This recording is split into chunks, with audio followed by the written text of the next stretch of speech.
الله الرحمن الرحيم وإذا طلقتم النساء فبلغن أجلهن فأمسكوهن بمعروف أو سرحوهن بمعروف ولا تمسكوهن ضرارا لتعتدوا ومن يفعل ذلك فقد ظلم نفسه ولا تتخذوا آيات الله هزوا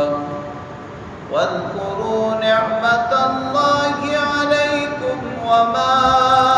أنزل عليكم من الكتاب والحكمة يعظكم به واتقوا الله واعلموا أن الله بكل شيء عليم صدق الله وصدق رسوله النبي الكريم۔ سورہ بقرہ کی آیت نمبر 231 کی تلاوت آپ نے سماعت کی۔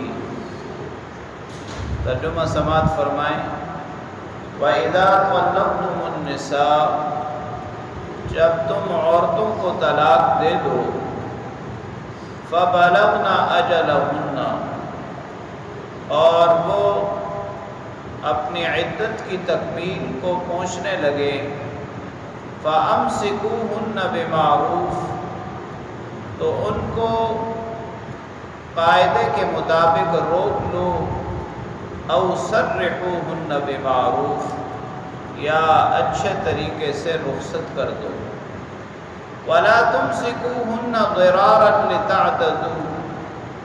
ان کو تکلیف پہنچانے کے لیے مت روکو کہ تم حد سے تجاوز کرو، ومن يفعل ذلك فقد ظلم نفسه، جس نے ایسا کیا اس نے اپنی جان پر ظلم کیا، ولا تتخذوا آیات اللہ ہزوا، اللہ کے احکام کو کھیل مت بناؤ، واذکروا نعمت اللہ، اللہ کی نعمتوں کو یاد کرو، علیکم، جو اللہ نے تمہارے اوپر انعام کی، وما انزل علیکم من الکتاب والحکمت یعظکم بہ، اور جو اس نے تمہارے اوپر کتاب اور حکمت نازل کی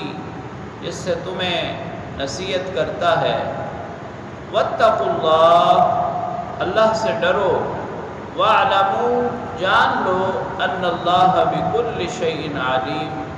اللہ تعالی ہر چیز کا جاننے والا ہے۔ زمانہ جاہلیت میں عورتوں کو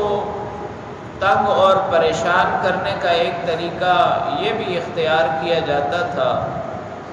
کہ مرد طلاق دے دیتے،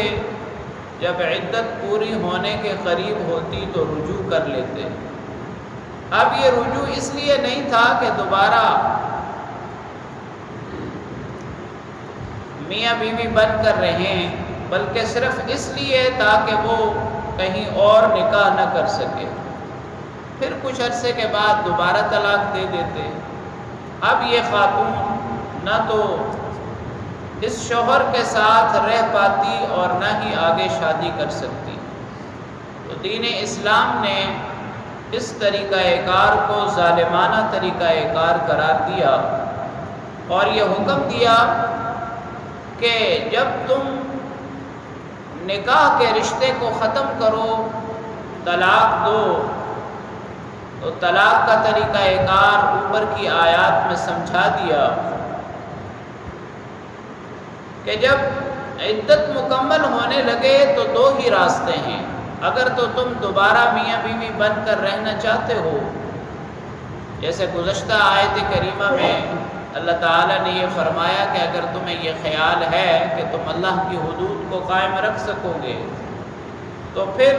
رجوع کر لو۔ قاعدے کے مطابق روکنے کا مطلب یہ ہے کہ شرعی طریقہ کار کے مطابق رجوع کر لو۔ اور اگر تمہیں معلوم ہو رہا ہے کہ طلاق کا فیصلہ تمہارا درست تھا اس لیے کہ تم دونوں آپس میں میاں بیوی بن کر نہیں رہ سکتے، تو پھر اچھے طریقے سے رخصت کر دو۔ یعنی کسی صورت میں بھی تکلیف پہنچانا مقصد نہ ہو، اور اگر کوئی شخص ایسا کرتا ہے محض تکلیف پہنچانے کے لیے تو اس نے اپنی جان پر ظلم کیا، یعنی اللہ رب العالمین کے احکام کے ساتھ کھیل والا معاملہ کیا۔ یہ احکام بیان کرنے کے بعد نکاح، طلاق، عدت اور رجوع کے احکام بیان کرنے کے بعد اللہ تعالیٰ نے 3 حکم مزید بیان فرمائے۔ اسلام کا طریقہ کار یہ ہے کہ اپنے احکام کے نفاذ کے لیے اسلام تربیت کرتا ہے۔ پہلی بات فرمایا لا تتخذوا آیات اللہ ہزوا، اللہ کے احکام کی قدر اور اہمیت تمہارے دلوں میں ہونی چاہیے۔ اللہ کے احکام کو کھیل مت بناؤ۔ جو احکام اللہ نے نکاح کے، طلاق کے، عدت کے، رجوع کے نازل فرمائے ہیں ان پر من و عن عمل کرو اور ان کا خیال رکھو۔ دوسری تفسیر یہاں مفسرین کرام نے یہ بھی فرمائی ہے، جیسے نبی پاک صلی اللہ علیہ وسلم نے فرمایا کہ 3 چیزیں ایسی ہیں کہ جن کی حقیقت بھی حقیقت ہے اور مذاق بھی حقیقت ہے: نکاح، طلاق اور عتاق۔ اگر کوئی شخص مذاق میں بھی یہ الفاظ استعمال کرتا ہے تو حکم پھر بھی لاگو ہو جاتا ہے۔ دوسرا حکم یہ دیا کہ وَاذْكُرُوا نِعْمَةَ اللَّهِ عَلَيْكُمْ، اللہ کے جو انعام ہیں تمہارے اوپر ان کو یاد کرو، اللہ کی نعمتوں کو یاد کرو کہ تم کچھ بھی نہ تھے، اللہ تعالیٰ نے تمہیں دنیا کی یہ ساری نعمتیں عطا کی، پھر تمہیں ایمان جیسی نعمت عطا فرمائی، پھر تمہیں قوت اور طاقت عطا فرمائی، اور خاص طور پر جس چیز کا ذکر فرمایا وہ دین اسلام اور قرآن کریم ہے۔ مَا أَنزَلَ عَلَيْكُم مِّنَ الْكِتَابِ وَالْحِكْمَةِ،